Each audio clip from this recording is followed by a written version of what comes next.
Sonaidanga bridge, Gobindaganj, Gaibandha. দর্শক বন্ধুরা, এই ব্রিজের নিচেই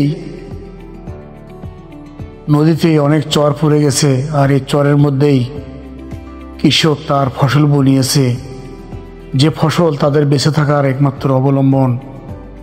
তাদের জীবিকা নির্বাহ হয় এই ফসলের মাধ্যমেই। দুই পারে নদীর চরের মানুষদের রোপণ করা এই ফসল মিষ্টি আলু এবং গোল আলু, এগুলোই তাদেরকে বাঁচিয়ে রাখে, তাদের জীবনকে অতিবাহিত করে, তাদের ভাগ্যের চাকাকে ঘুরিয়ে দেয়। দর্শক বন্ধুরা, যে যেখান থেকে এই প্রতিবেদনটি দেখছেন, সবাইকে জানাই অনেক অনেক ধন্যবাদ এবং অভিনন্দন।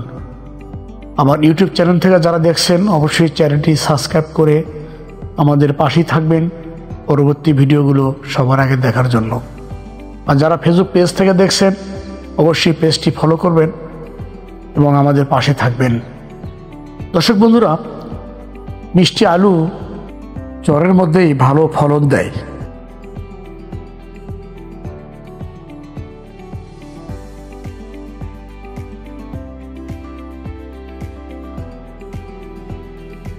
এই ফসলই তাদেরকে বাঁচিয়ে রাখে।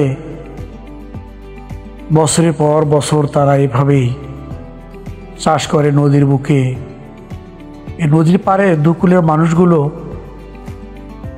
নদীর চরতেই রোপণ করে তাদের বেঁচে থাকার একমাত্র অবলম্বন ধান, মিষ্টি আলু, গোল আলু।